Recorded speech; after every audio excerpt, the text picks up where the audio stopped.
الحمد لله الحمد لله الحمد لله رب العالمين، والصلاة والسلام على سيد الأنبياء والمرسلين وعلى آله وأصحابه أجمعين.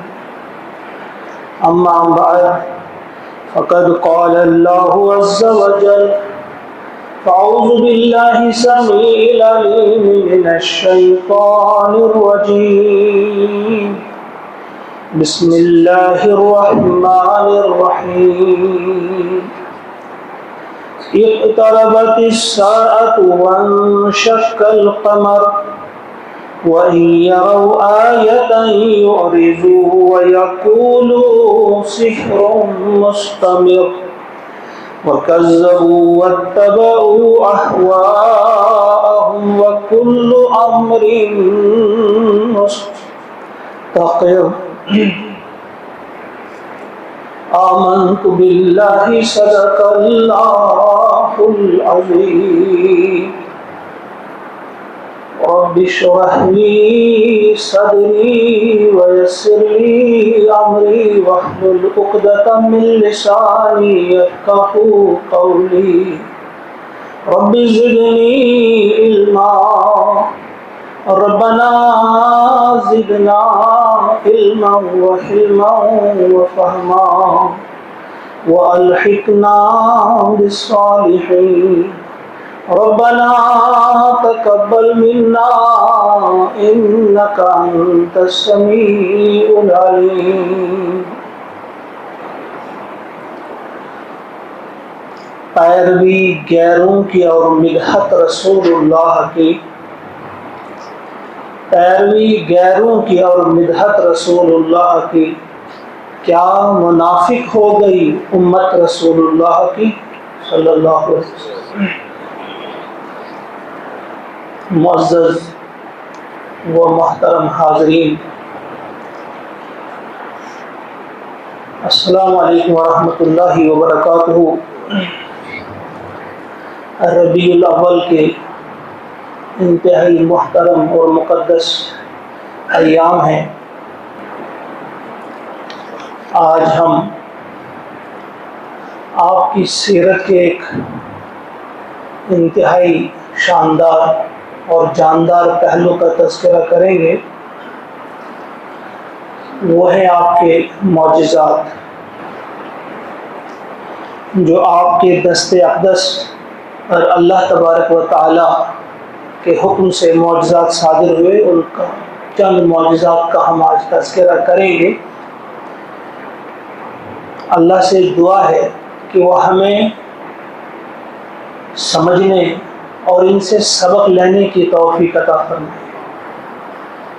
کوئی بھی واقعہ انسان پڑھے یا سنے، نیت یہ ہو کہ اس میں ہمارے لیے ایک سبق ہے، اس سے ہم سبق حاصل کریں. یہ جو قرآن مقدس کی 3 آیات جو آپ کے سامنے پڑھی گئی ہیں، سورہ قمر کی یہ پہلی 3 آیات ہیں. اللہ کا ارشاد ہوتا ہے: اقتربت الساعہ، قریب آ گئی قیامت کی گھڑی. وانشق القمر، اور چاند پھٹ گیا. وَإِن يَرَوْا آیَةً، اور ان کا حال یہ ہے کہ اگر یہ کوئی نشانی دیکھتے ہیں، یعرضوا، اعراض برتتے ہیں. وَيَقُولُوا سِحْرٌ مُسْتَمِرٌ، اور وہ آیت، وہ نشانی دیکھنے کے بعد بھی کہتے ہیں سحر، کہ یہ کیا ہے؟ سحر ہے، جادو ہے. مستمر، وہی جو پہلے سے چلا آ رہا ہے، بس یہ جادو ہے. وَكَذَّبُوا، جھٹلایا انہوں نے.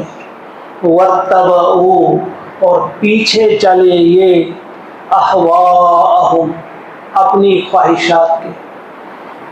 یعنی یہ معجزہ دیکھ کر بھی ان کی سوچ نہیں بدلی، ان کا دل نرم نہیں ہوا، ان کے خیالات میں تبدیلی نہیں آئی، ایسا معجزہ دیکھ کر بھی شق القمر جسے آپ کہتے ہیں چاند کے 2 ٹکڑے ہوتے ہوئے دیکھنے کے باوجود یہ پھر انہوں نے جھٹلایا اس بات کو اور پیروی کی اپنی خواہشات کی۔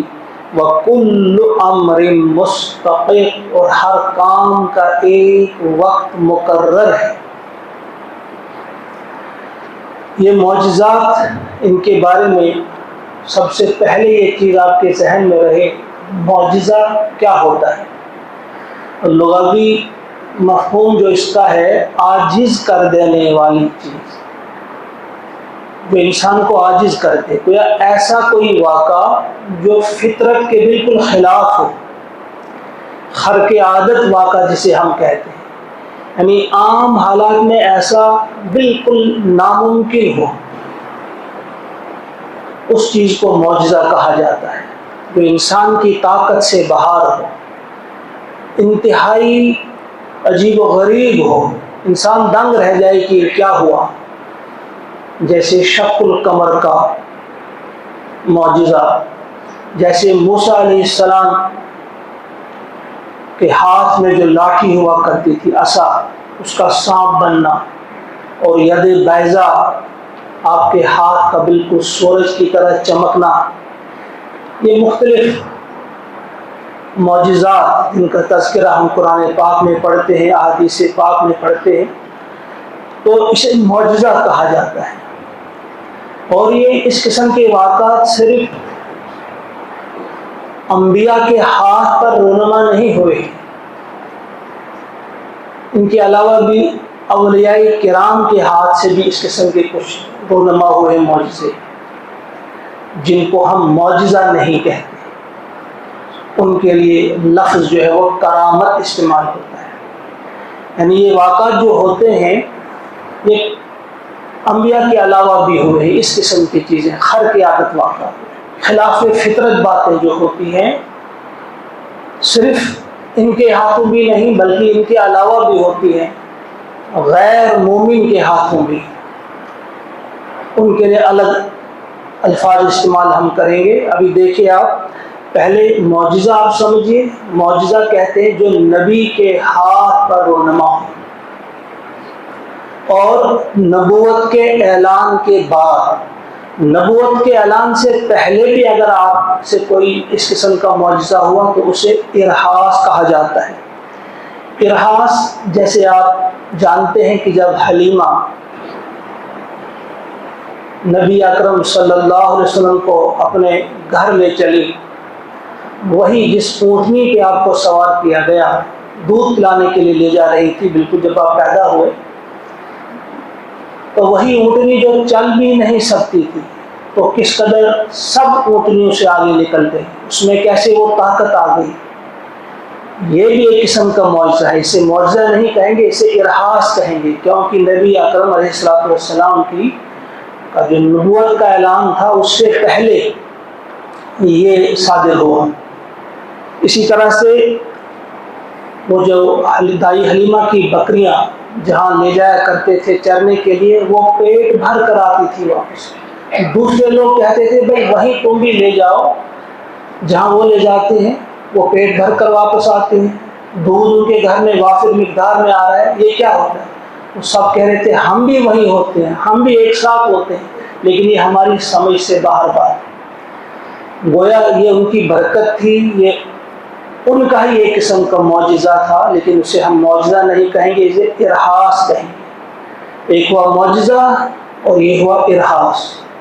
تیسری چیز جو کسی ولی کے ہاتھ سے ہم دیکھتے ہیں، ولی کے ہاتھ سے جو وقوع پذیر ہو، واقع ہو، اسے کرامت کہتے ہیں، اسے معجزہ نہیں کہیں گے، ارہاس نہیں کہیں گے، اسے کہیں گے کرامت۔ جیسے حضرت مریم علیہ السلام، ابھی آپ آج کل وہی پڑھ رہے سورہ مریم، اس میں آپ نے سنا جن لوگوں کو توفیق ملتی ہے، یہ بدقسمتی یہ ہے کہ ہم باہر دکانوں پہ بیٹھتے ہیں، گھروں میں ہم بچوں کے ساتھ کھیلتے ہیں، موبائل کے ساتھ کھیلتے رہتے ہیں، لیکن درس قرآن میں بیٹھنے کی ہمیں توفیق نہیں ملتی۔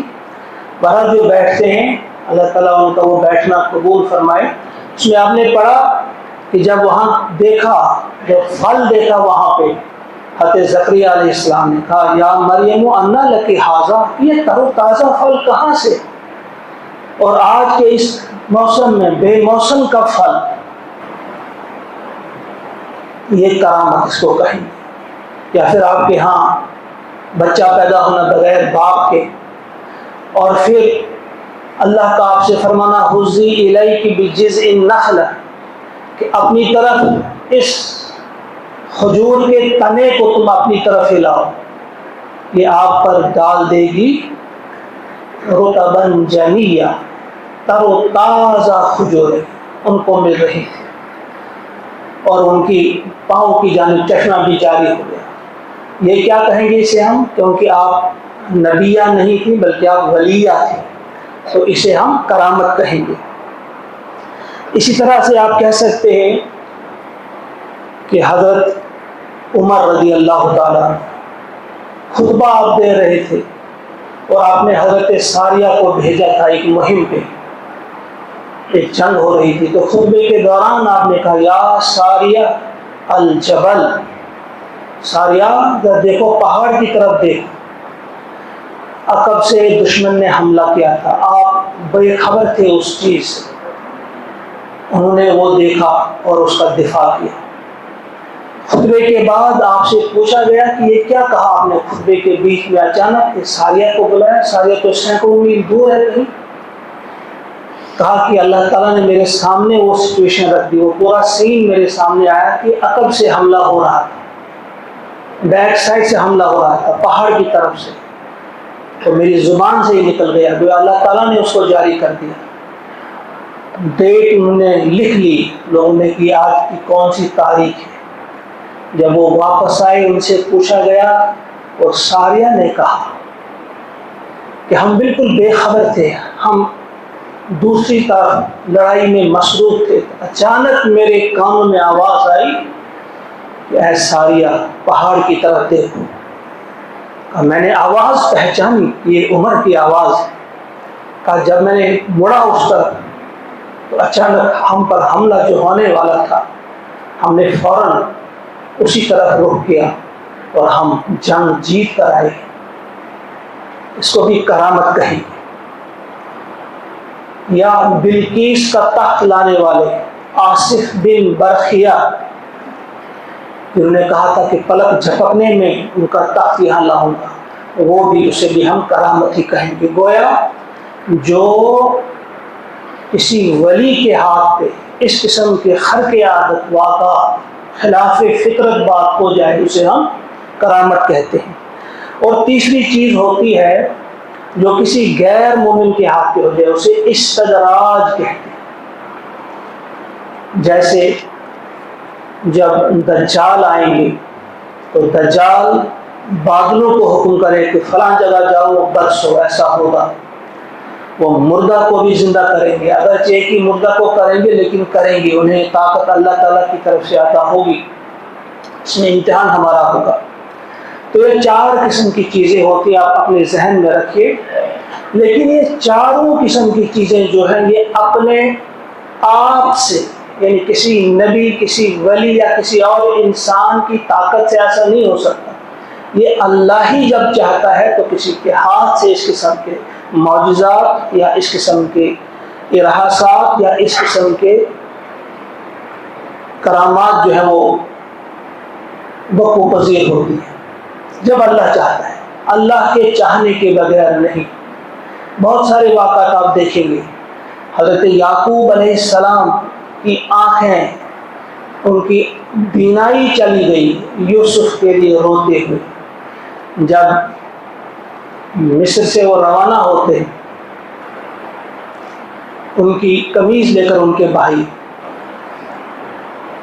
تو سینکڑوں میل دور خوشبو آتی ہے یعقوب علیہ السلام، اور انہوں نے کہا کہ اگر آپ مجھے بھولا خوش نہیں کہیں گے، اگر آپ نہیں کہیں گے مجھے سٹیا گیا ہے، تو میں یوسف کی خوشبو محسوس کر رہا، حالانکہ سینکڑوں میل دور ابھی اس کی قمیض تھی، یوسف نہیں تھے صرف قمیص، لیکن وہی یوسف آپ کے پڑوس میں کنعان کے اس کنویں میں جب گرائے تھے، وہ بالکل پڑوس میں تھے، وہاں آپ کو ان کی خوشبو نہیں آئی، آپ کو کوئی پتہ نہیں چلا۔ گویا معجزہ ہو، کرامت ہو، کوئی بھی چیز ہو، یہ سب اللہ کے اختیار میں، جب وہ چاہتا ہے، جس کے ہاتھ پہ چاہتا ہے یہ چیز وقوع پذیر کراتا ہے۔ یہ اپنی طاقت نہیں ہوتی کسی بھی انسان۔ برحال مختصر سے میں نے کہا اب چند، کیونکہ آج ربیع الاول کے ایام ہیں، ہم پیارے نبی صلی اللہ علیہ وسلم کے چند معجزات کا تذکرہ کریں گے۔ کس لیے کریں گے؟ اس لیے نہیں کہ تھوڑا سا حاز اٹھا لیں اور فخر کریں کہ ہم کس نبی کی امتی ہیں، دیکھو ہمارا نبی کیسا تھا، نہیں، اس لیے کہ ہم بھی کسی نہ کسی حد میں آپ کی پیروی کرنے کے لیے تیار ہو جائیں، وہ یقین کی کیفیت ہمارے دلوں میں بھی آ جائے کہ واقعی آپ نبی ہیں، واقعی آپ کی دکھائی ہوئی جو راہ ہے وہ کامیابی کی راہ ہے، اس پر چلیں گے تو ہم کامیاب ہو جائیں گے، اس لیے ہم یہ واقعات سنیں گے۔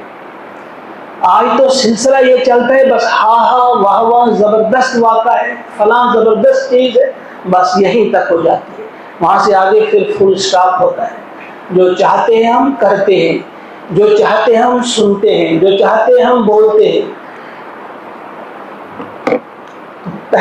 سب سے پہلا معجزہ جس کا ہم تذکرہ کریں گے، سب سے پہلا اور سب سے عظیم اور سب سے بڑا معجزہ جو اللہ تعالیٰ نے عطا کیا تھا پیارے نبی صلی اللہ علیہ وسلم کو، وہ ہے قرآن، وہ ہے اللہ کی کتاب۔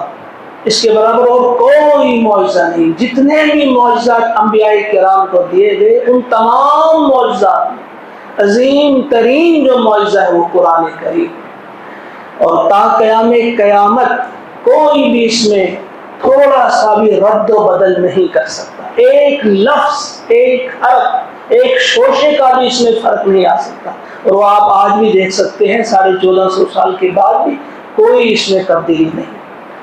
یہی کتاب جس کے بارے میں ہم کہتے ہیں مشن ٹائم سمجھنس، یوتھ امپارٹنٹ انسان کے سارے ملک میں ذمہ داری سے میں نے ٹائم، یہ ہمیں سوچنا چاہیے، اپنے اپنے گریبان میں جھانکنا چاہیے کہ ہماری حالت کیا ہے۔ سب سے عظیم معجزہ قرآن کریم، اس پر میں اس وقت نہیں بولوں گا، تقریباً ہر درس میں قرآن ہی کی بات ہوتی ہے اور اس کی عظمت کی بات ہوتی ہے۔ جن کے کان بہرے نہ ہوں، جو اندھے نہ ہوں، جو گونگے نہ ہوں، جو پاگل نہ ہوں، وہی کہہ سکتے ہیں کہ ہمیں معلوم نہیں قرآن کی عظمت، باقی تو سب لوگ کہہ سکتے ہیں کہ اس کی عظمت کیا ہے۔ دوسرا معجزہ جس کا میں اس کا تذکرہ کروں گا وہ ہے سنگ ابو جہل۔ سنگ ابو جہل کیا ہے؟ خانہ کعبہ کے قریب وہ بار بار دیکھتے تھے یہ محمد صلی اللہ علیہ وسلم یہاں عبادت کرتے ہیں۔ ایک دن انہیں بڑا غصہ آیا کہ اگر اب میں اسے یہاں دیکھوں گا سجدے میں تو ایک بھاری پتھر اس کے سر پہ ڈال دوں گا۔ اگلے روز صبح حضور علیہ السلام سجدے میں تھے تو ابو جہل ایک بہت بھاری پتھر کی سل لاتا ہے، وہ لوگ تماشا دیکھ رہے ہیں کہ آج کیا ہوگا۔ تو جو ہی وہ قریب آتا ہے اچانک دہشت زدہ ہو کر وہ بھاگنے لگتا ہے، پیچھے کی طرف مڑا بھاگ گیا۔ لوگوں نے پوچھا کہ یہ کیا ہوا؟ کہا میں نے ایک خوفناک اونٹ دیکھا، بھاری بھرکم ہوا، لمبے لمبے دانتوں والا، جیسا اونٹ میں نے کبھی نہیں دیکھا، یہ مجھے کھانے کے لیے دوڑ رہا تھا۔ وہ واپس آ گیا۔ یہ ایک معجزہ تھا پیارے نبی صلی اللہ علیہ وسلم کو جو عطا کیا اللہ تعالیٰ نے۔ اور شق القمر جو آیات ابھی میں نے آپ کے سامنے پڑھی تھی، ایک طربت ساعہ، ایک قیامت کی گھڑی قریب آ گئی، وانشق القمر، چاند پھٹ گیا۔ منا میں تھے حضور علیہ السلام اور بار بار مانگ کر رہے تھے، ڈیمانڈ کر رہے تھے کہ ہمیں دکھاؤ کوئی معجزہ۔ انہوں نے کہا، آپ نے فرمایا کہ دیکھو اوپر کی طرف، آسمان کی طرف۔ انہوں نے دیکھا تو آپ نے جب اشارہ کیا تو چاند کے دو ٹکڑے ہوئے، ایک پہاڑی پر کی طرف چلا گیا، ایک دوسری طرف، کافی دور انہیں غیب رہا، پھر وہ مل گیا لاسٹ میں۔ جب یہ چیز دیکھی تو وہ پھر کہے کہ بس یہ وہی جادو ہے، وَاتَّبَعُوا أَهْوَاءَهُمْ، وہ جو انہوں نے کہا وَيَقُولُ سِحْرٌ مُسْتَمِرٌ، سحر مستمر، بس یہی جو پہلے سے چلا آ رہا ہے جادو، یہ تو وہی ہے۔ پھر لوگوں نے کہا بھائی یہ تو ٹھیک ہے، ہماری آنکھوں پہ جادو کر دیا، لیکن جو باہر سے آنے والے ہیں ان سے پوچھتے ہیں، جو وہاں پہ موجود نہیں تھے، باہر سے آنے والے لوگ، انہوں نے کہا کہ ہم نے بھی دیکھا کہ چاند کے دو ٹکڑے ہوئے، بلکہ یہاں تک مشہور ہے، سب جانتے ہیں کہ جو یہاں تاریخ ہندوستان کی سب سے مشہور اور مستند تاریخ، اسے تاریخ فرشتہ کہا جاتا ہے، اس کتاب میں تاریخ فرشتہ میں لکھا ہے کہ یہاں مالابار، ہندوستان مالابار کا ایک راجہ تھا، اس نے بھی وہ چیز دیکھی، چاند کے دو ٹکڑے ہوتے ہوئے دیکھی۔ پھر جب اسے پتہ چلا کہ اس کی وجہ کیا ہے، وہ اسلام قبول کیا اس نے۔ یہ آپ پڑھ سکتے ہیں تاریخ فرشتہ میں۔ بھائی یہ شق القمر کا ایک بہت زبردست قسم کا معجزہ، یہ ہمارے نبی علیہ السلام کے ہاتھ صادر ہوا۔ کتنی ہم آپ کی عظمت ہمارے دل میں ہے، اور کتنا ہم چاہتے ہیں کہ آپ کی ہر بات کو ہم مانیں اور دل میں بٹھائیں، کتنی محبت ہے ہمیں آپ سے۔ چوتھا معجزہ جس کا میں تذکرہ کروں، یہ بہت سارے معجزات ہیں، آپ خود پڑھیں، ولید اعظمی کی ایک کتاب ہے، ان میں بہت سارے معجزات کا تذکرہ ہے، میں چند آپ کے سامنے رکھوں گا مختصر وقت میں۔ معراج کا معجزہ کتنا عظیم معجزہ ہے، یہ آپ سب جانتے ہیں کہ یہ چھوٹی بات نہیں، چند لمحوں میں 7 آسمان کی سیر کرنا، جنت اور جہنم کا مشاہدہ کرنا، بیت المقدس میں امامت فرمانا 1,24,000 انبیاء کی، اور بہت ساری چیزیں، راستے میں کیا دیکھا آپ نے، اوپر جا کر کیا دیکھا، کس آسمان پہ کس سے گفتگو کی، کیا بات چیت ہوئی، یہ آپ سب جانتے ہیں، بار بار آپ نے یہ سنا ہے۔ یہ کتنا عظیم اور کتنا بڑا معجزہ تھا نبی اکرم صلی اللہ علیہ وسلم۔ اور جب آپ واپس آ رہے تھے، راستے میں آپ نے ایک قافلہ دیکھا، ان کا اونٹ گم ہوا تھا، تو آپ نے انہیں بتا دیا کہ فلاں جگہ ہے، اور انہیں ملا۔ جب لوگوں نے اعتراض کرنا شروع کیا، انہوں نے کہا کہ فلاں قافلہ یہاں فلاں تاریخ تک پہنچنے والا ہے، ان سے ہم معلوم کر لینا کہ ہمیں وہ راستے میں کس جگہ ملا۔ کچھ دنوں کے بعد جب وہ قافلہ پہنچا، ان سے لوگوں نے پوچھا کہ ہاں واقعی ہم فلاں جگہ سے گزر رہے تھے، ہمارا اونٹ جو تھا وہ کھو گیا تھا۔ تو ایک اجنبی نے، ایک مسافر نے ہمیں بتا دیا، جو انتہائی تیزی کے ساتھ جا رہے تھے، انہوں نے ہمیں اس کا پتہ بتا دیا۔ اور پھر ان لوگوں کے سوالات جن کے بارے میں پیارے نبی صلی اللہ علیہ وسلم نے فرمایا کہ مجھے بڑا پریشان کیا ان سوالات نے۔ سوالات بھی عجیب تھے کہ بتاؤ بیت المقدس کی کتنی کھڑکیاں ہیں، کتنے دروازے ہیں، کتنے فلاں چیز ہیں، کتنے پلرس ہیں، کیا ہے۔ حالانکہ یہ کس کو یاد رہتا ہے؟ ہم اپنی مسجد میں یہاں نماز پڑھتے ہیں، ہمیں معلوم نہیں ہوگا یہاں کتنی کھڑکیاں ہیں۔ جو کہیں جاتا ہے وہ کھڑکیاں گننے کے لیے نہیں جاتا، وہ وہاں کے شیشے یا در و دیوار گننے کے لیے نہیں جاتا، وہ تو نماز کے لیے، عبادت کے لیے جائے۔ جب یہ سوالات کیے گئے تو آپ پریشان تھے، تو اچانک اللہ تبارک و تعالیٰ نے آپ کے سامنے اس کو رکھ دیا، جو جو سوال وہ پوچھنے لگے ان کا جواب آپ نے ان کو دیا۔ یہ ہے ہمارے نبی محمد عربی صلی اللہ علیہ وسلم۔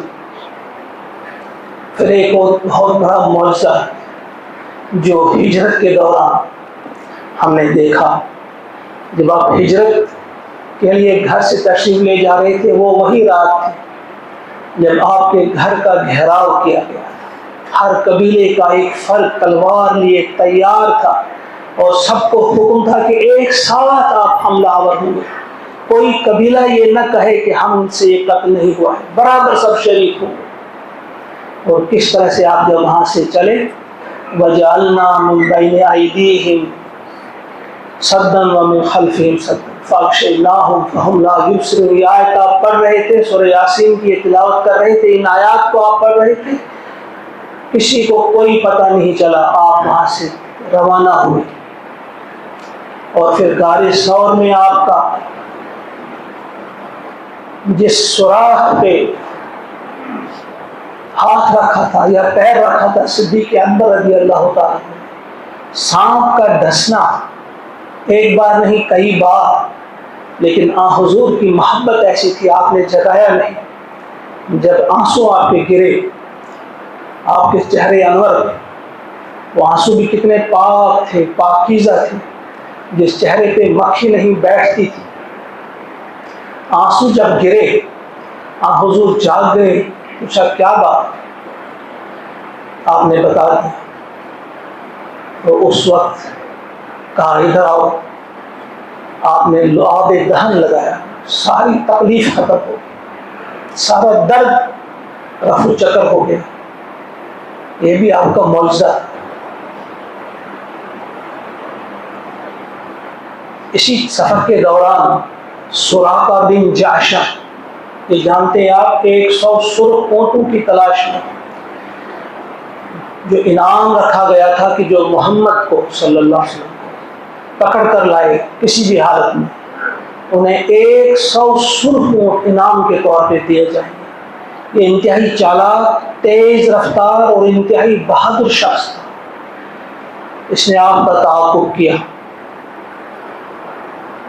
ایک بار دو بار یہ اونٹ اس سے گھوڑے سے گر پڑتا ہے، لیکن پھر یہ تعاقب کرتا ہے۔ جب آپ کے قریب پہنچتا ہے تو اگلی 2 ٹانگیں زمین میں دھنس گئی، اس کی زمین نے اسے پکڑ لیا، وہ زمین نے اسے بتا دیا کہاں جا رہی ہے، پتہ ہے کون ہے، تو زمین نے اس کی ٹانگیں پکڑ لی، وہ گر پڑا۔ کہا اب مجھے معاف کر دو، میں واپس چلا جاؤں گا۔ چھوڑ دیا زمین نے، اب واپس جا رہا ہے، تھوڑی دیر چلا، کہا پتہ نہیں کیا تھا یہ، جاتا ہوں پھر ایک بار، اتنا بڑا انعام ملنا ہے۔ دوبارہ آیا، پھر اس کی ٹانگیں دھس گئی، اس کے گھوڑے کی ٹانگ، 3 مرتبہ ایسا ہوا۔ پھر کہا اب رکیے، اب رکیے، مہربانی کر کے میں ایک بات آپ سے کرنا چاہتا ہوں، کیا چاہیے آپ کو؟ آپ نے فرمایا صدیق اکبر سے اس سے پوچھو یہ کیا چاہتا ہے۔ تو صدیق اکبر نے پوچھا کیا چاہتے ہیں؟ کہا تو میں امان چاہتا ہوں، مجھے ایک تحریر لکھی ہوئی چاہتا ہوں کہ مجھے امان چاہیے جب آپ مکہ فتح کریں گے، جب آپ فاتح بن کر آئیں گے۔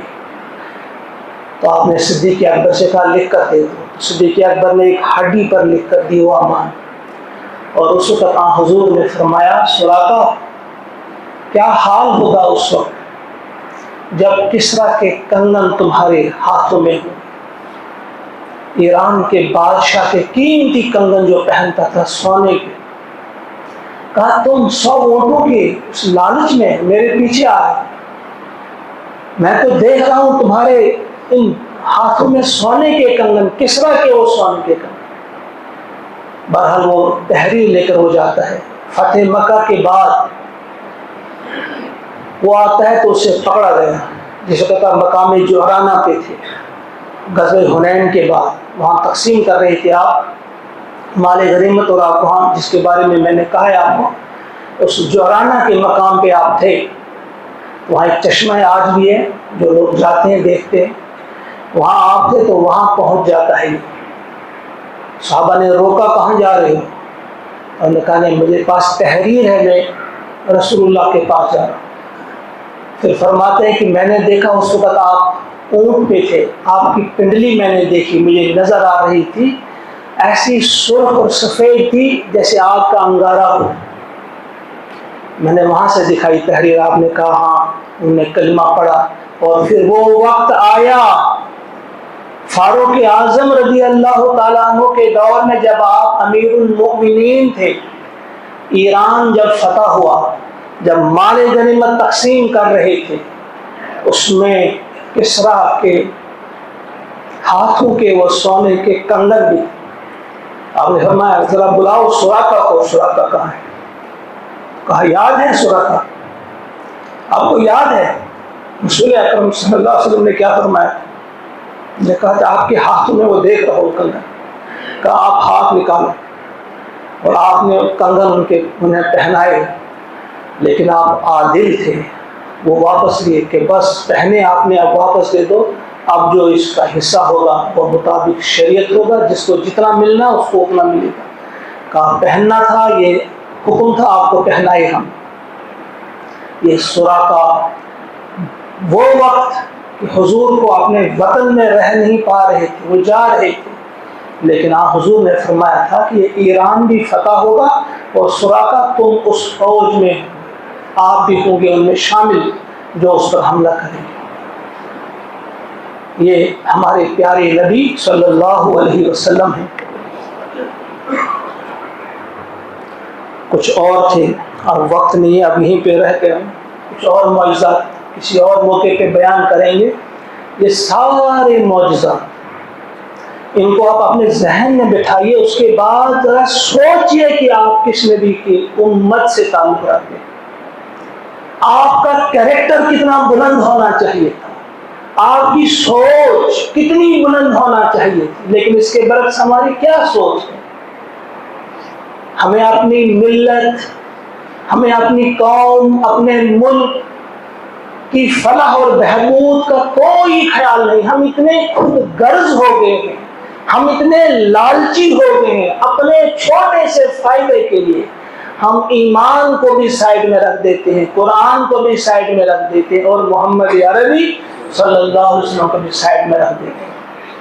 ہمیں سب کچھ بھول جاتا ہے تھوڑے سے لالچ کے لیے، تھوڑی سی عزت کے لیے جس کو ہم عزت سمجھتے ہیں، تھوڑی سی جھوٹی شہرت کے لیے ہم سب کچھ بیچ دیتے ہیں، اپنی عزت کو بھی بیچنے کے لیے تیار ہوتے ہیں، کچھ بھی ہم کرنے کے لیے تیار ہوتے ہیں۔ کیا ہے یہ؟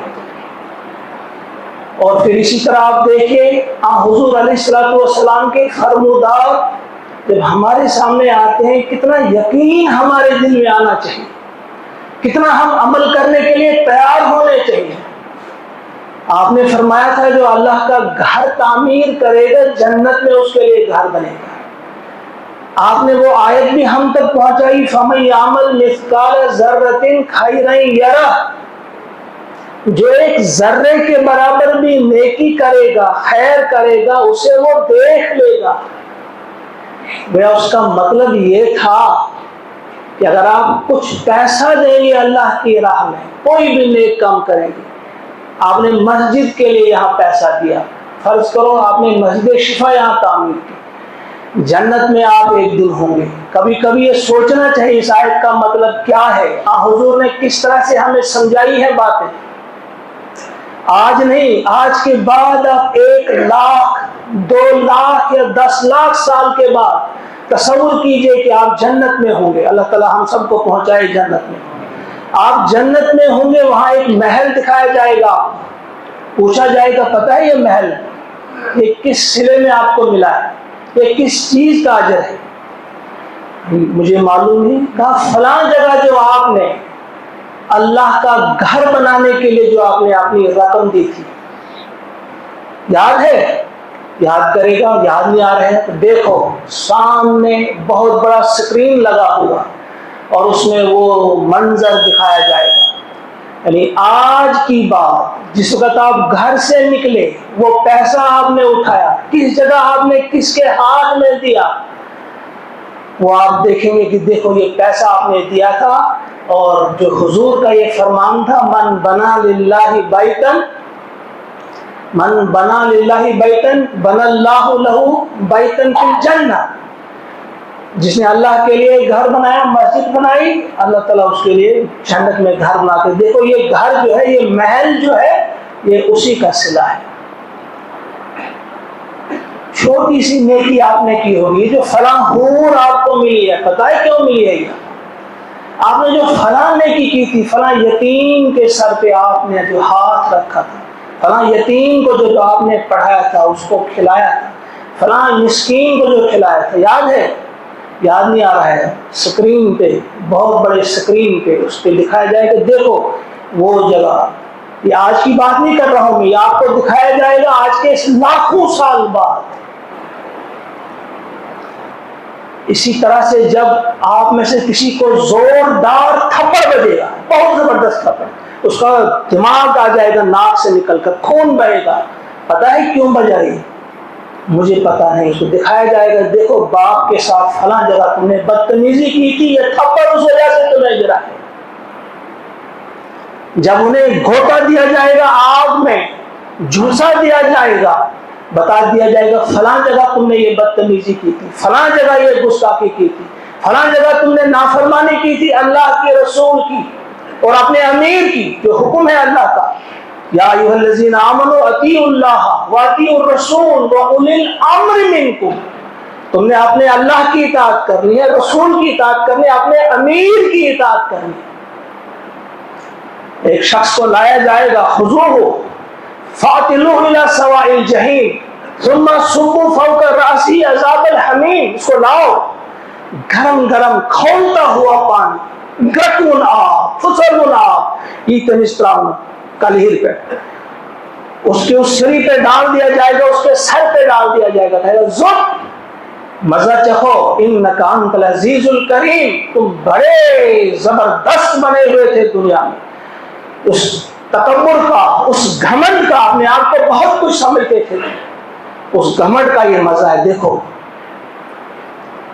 پھر یاد دلایا جائے گا کہاں کہاں کس کس موقع پہ تم نے گھمنڈ کیا تھا, کس موقع پہ تم نے تکبر والی بات کی تھی, کہاں آپ کی ادا تھی متکبرانہ ادا. اس ادا کو سامنے لایا جائے گا اسکرین پہ, دیکھو اپنی اس متکبرانہ ادا کو دیکھو, چلتے ہوئے کیسے چلتے تھے تم یہ سمجھ رہے تھے کہ ان پہاڑوں کی بلندی کو بھی ہم پہنچیں گے. تمہارے چلنے سے نہ آپ پہاڑوں کی بلندی تو چھو سکتے ہیں اور نہ تم زمین کو پھاڑ سکتے ہو. ان کی ادائیں دکھائی جائیں گی, ان کا بولنا چلنا سکھایا جائے گا. یہ میں نے آپ کے سامنے چند باتیں رکھی, سادہ لفظوں میں آپ کو سمجھنا ہے. غور و فکر یہی ہوتا ہے آیات پہ کرنا. فَمَن يَعْمَلْ مِثْقَالَ ذَرَّةٍ خَيْرًا يَرَهُ. ہلکا سا بھی, یہاں کچھ بیوائیں ہیں, کچھ بیوائیں ہیں جن کے شوہر نہیں ہے, کوئی ملازمت نہیں, انتہائی غریب غربت کی حالت میں ہے, لیکن انہوں نے بھی مسجد شفا کے لیے ایک رقم دی ہے. اس کے برعکس کچھ اچھے کھاتے پیتے ہیں, وہ ڈر رہے ہیں کہ اگر ہم نے دیا تو ہم غریب ہو جائیں گے, ہم فقیر ہو جائیں گے, اور سوچتے ہیں شاید ہم مر جائیں گے, ہمارے بچے یتیم ہوں گے, وہ کیا کھائیں گے. ان کا دل اتنا کمزور ہے, اتنے تھوڑے دلے ہیں وہ. خلق الانسان حلوعا, یہ جو بے صبرا اور تھوڑے دلا اور کمزور جان انسان کو بنایا گیا ہے, یہ اتنا کمزور آپ کو کر رہا ہے, اس کا ایمان ہی نہیں. ہم کو سوچنا چاہیے, ابھی وقت ہے, بہت ساری چیزیں. غور کیجئے کہ آپ کی وجہ سے کتنا بڑا نقصان ہو سکتا ہے یا ہوگا اگر آپ عقل سے کام نہیں لیں گے, اگر آپ اپنے دماغ سے کام نہیں لیں گے, اپنے ہاتھوں سے صحیح کام نہیں کریں گے, اپنی زبان کو صحیح استعمال نہیں کریں گے. اللہ تعالیٰ سے دعا ہے کہ ہمیں توفیق عطا فرمائے کہ ان باتوں پہ ہم دھیان دیں, اور یہ جو آپ کے سامنے رکھے گئے کچھ معجزات, ان میں جو سبق ہمارے لیے ہیں, اللہ تعالیٰ کرے کہ واقعی ہم ان سے سبق حاصل کرنے والے بنیں. ہماری نیند جو غفلت کی نیند ہے, اس سے اللہ تعالیٰ ہم سب کو بیدار کرے. ربنا تقبل منا انک انت السمیع العلیم. آمین. السلام علیکم ورحمۃ اللہ وبرکاتہ.